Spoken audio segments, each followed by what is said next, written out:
Alright, round two, we'll play first. Have to mulligan because it's a one-lander. This one we'll keep. Hopefully put a mountain on top if possible. Probably bottom anything that's not a mountain. Definitely bottoming that.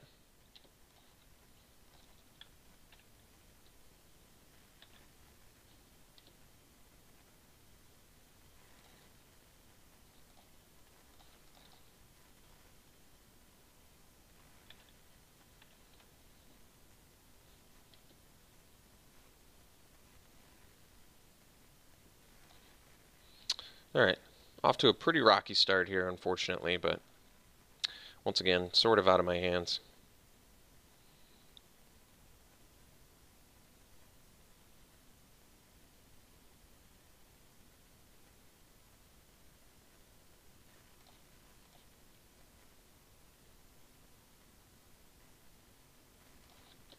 So, considering our opponent's ramp and we're off to a bad start, that's usually one of the worst signs that you can have, but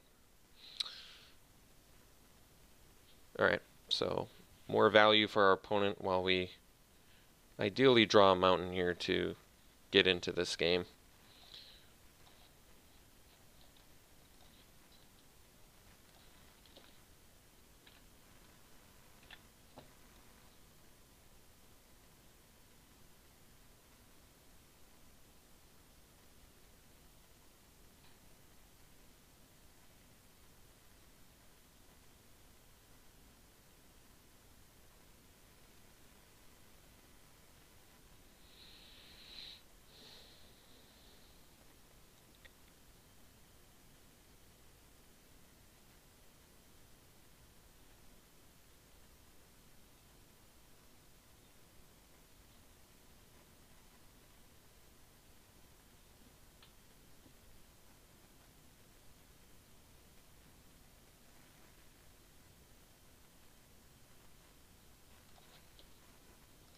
Alright, I guess we'll compulsory rest this and pass.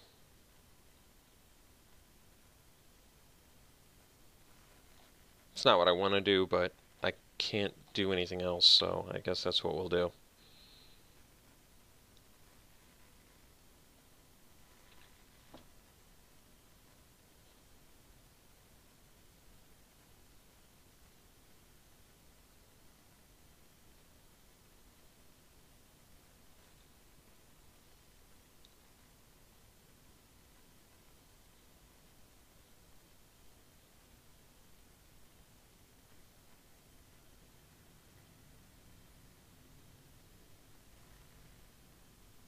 So they're just going to play fatties and destroy us. Which is unfortunate because this is where I think our deck should really shine. We're supposed to beat ramp because we just shove dudes out and kill all their blockers, but certainly not going to win while we do nothing. Yeah, it's always a frustrating way to lose.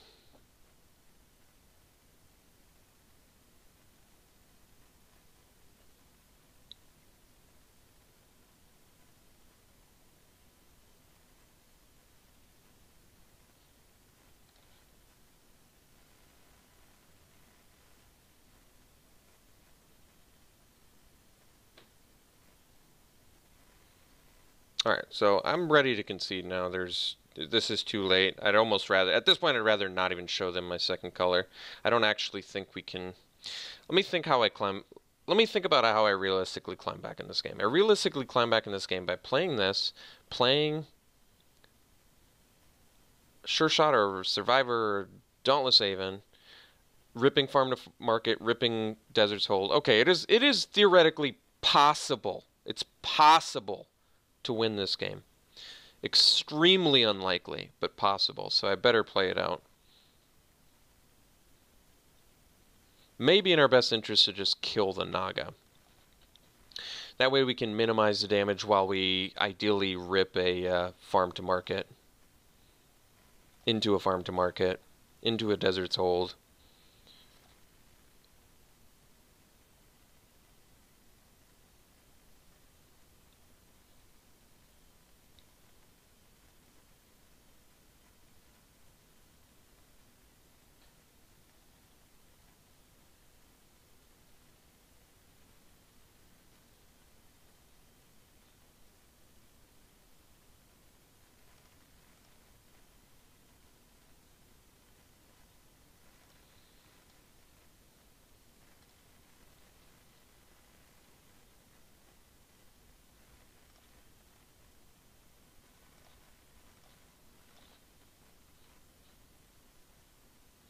So didn't draw what we needed. I guess we play a Survivor. Maybe it actually makes more sense to play the Sure Shot, because then if I play Dauntless Haven, we could potentially double block the Ominous Sphinx, and if they don't have cycling, we're looking okay. We just get 2-for-1s, but take out a Ominous Sphinx, I guess. At the same time, I could actually... Oh, I guess that's not happening now. Alright.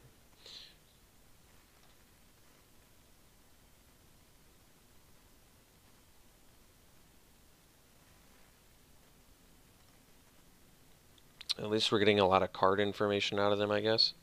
So we're going to concede now because we can't win, and I don't want to discard cards and show them more. So at least we got some card information out of them. It's going to be... it shouldn't be that challenging of a match, I think. Once again, we're very well geared to beat a rampy sort of mid-range deck because, you know, we're supposed to be hyper aggro, but it's kind of hard to hyper aggro when you're not playing spells early. So let's work on that and see if we can do that in game 2. We'll play first. So no red mana. Makes me kind of want to mulligan this, to be just perfectly blunt. After what happened in game 1, I'm pretty tempted to. We have 3 red spells, no red creatures. Compulsory Rest and Farm to Market are good, but they're not going to do much if we're not... If we have no threats, they're not going to do it. I think it's a keep, and it's just...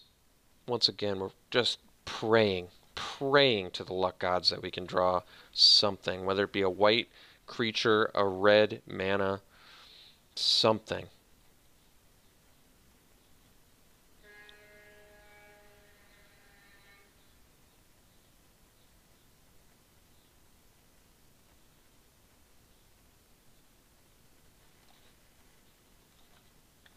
White creature is something I asked for, so if I'm not going to draw a red mana, a white creature that I could potentially play next turn is okay.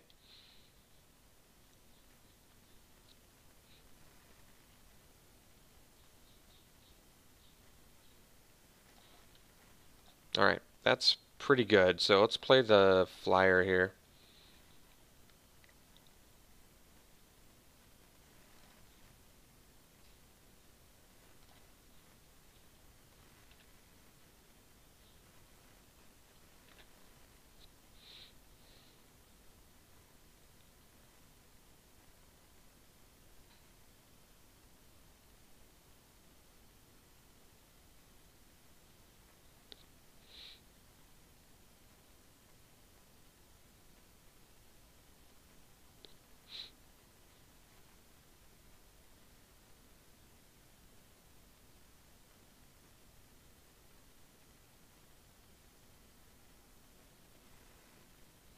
Champion of Wits is a very good card.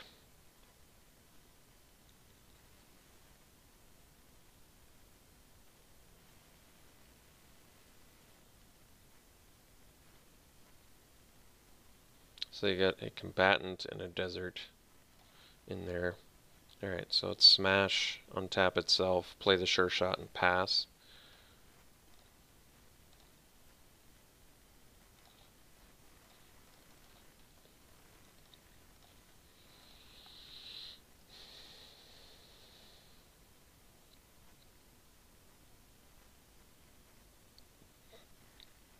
Alright.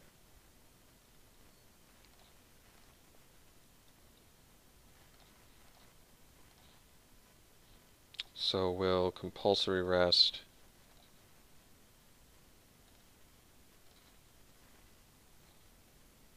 Attack. Untap our Sure Shot, I guess.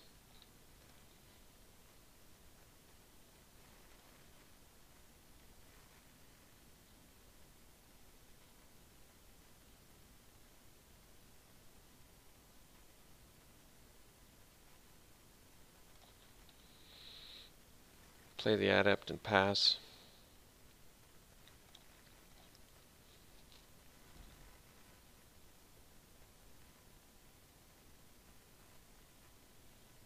Okay, so we attack in with everything.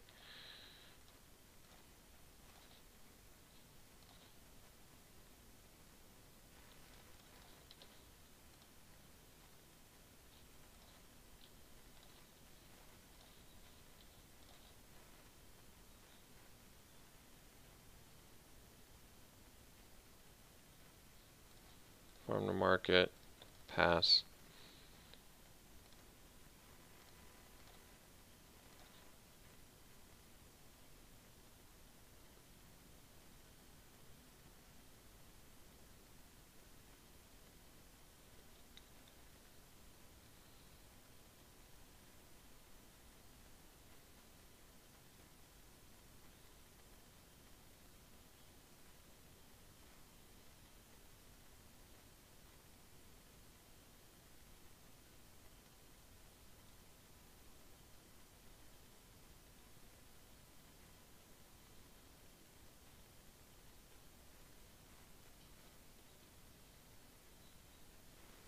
Okay.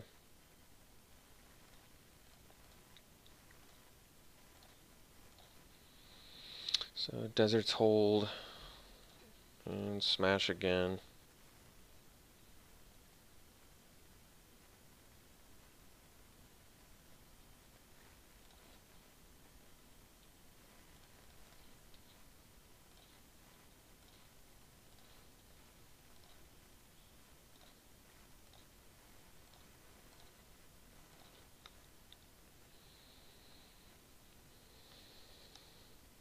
They have compulsory rest, so they're at 10 life if they can leave up 2 mana.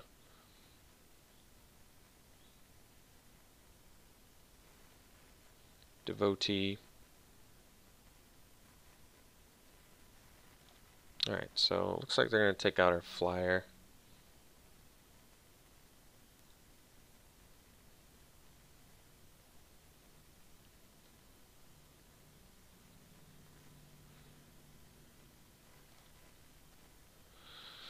So we can smash into that.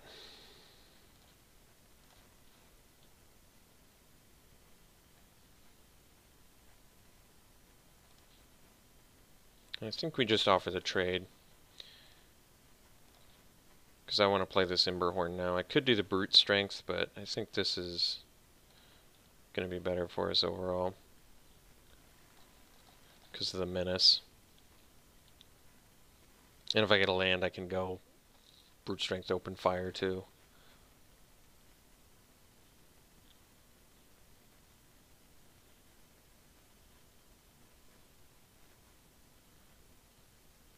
Alright, so that should be not good enough for them.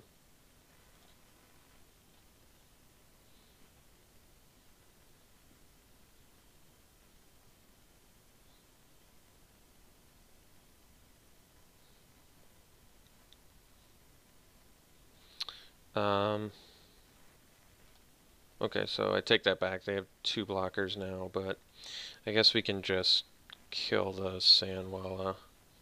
Yeah, alright, so kill the Sandwalla. Smash, Brute Strength, win.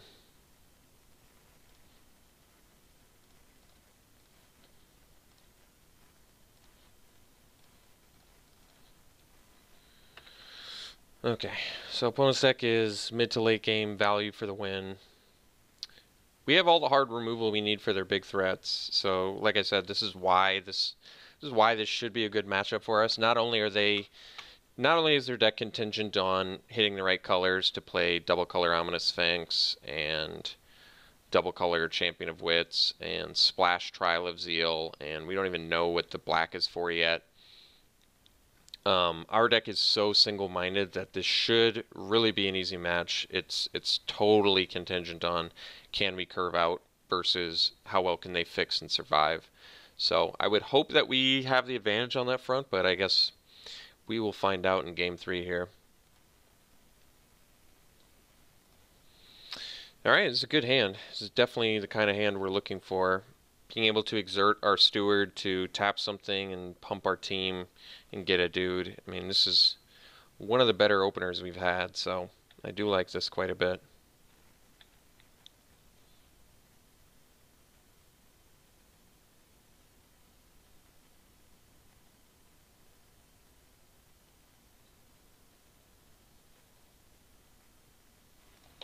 And they only have 1 colored mana at the moment too, which is good for us.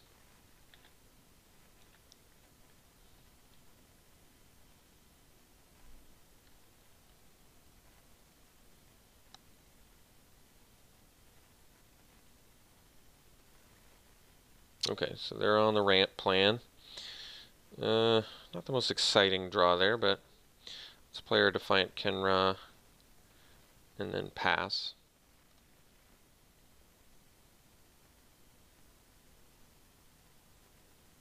Could actually attack. I'm thinking attack with the Steward, and the next turn I can exert and tap something with the Vizier. That might actually be better now that I think about it.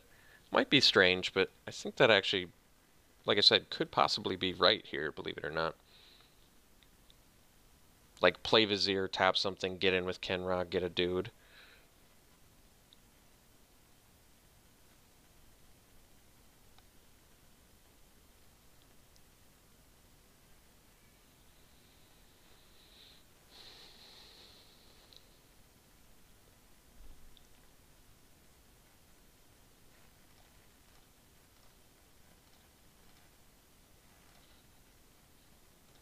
I could play two dudes instead.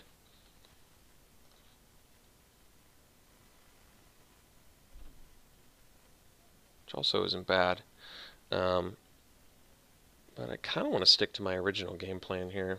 It only gets me 2 damage in a dude, though. I still think I'm going to do it. So we'll exert, we'll tap your guy. Get him for 2.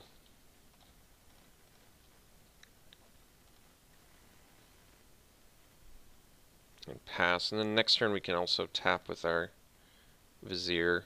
If I get a land, we can even pump our team too, which is pretty nice. Cycling Beneath the Sands. I guess if you have Manalith, you don't need it. And Oasis Ritualist. So they're perfectly fixed on mana.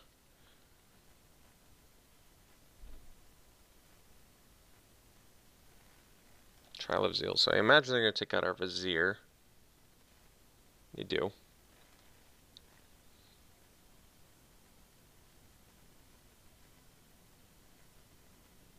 And then they get to play more things.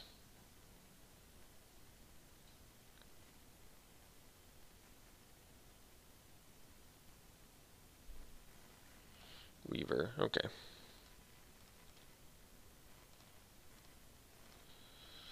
Okay, so let's smash with Kenra here. And I think we just want to play double Kenra because of True Heart Twins, although, yeah, maybe.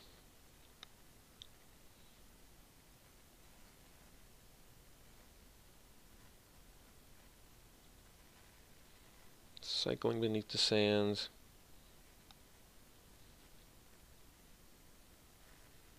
And Naga, okay.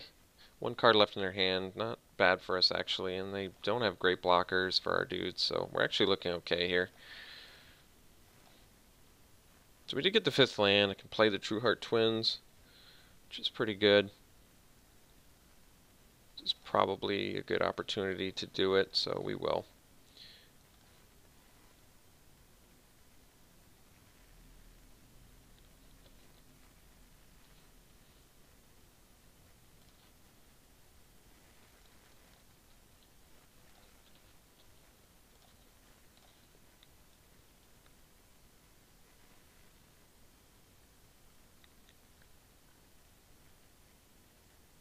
Taking it. Oh, that's interesting.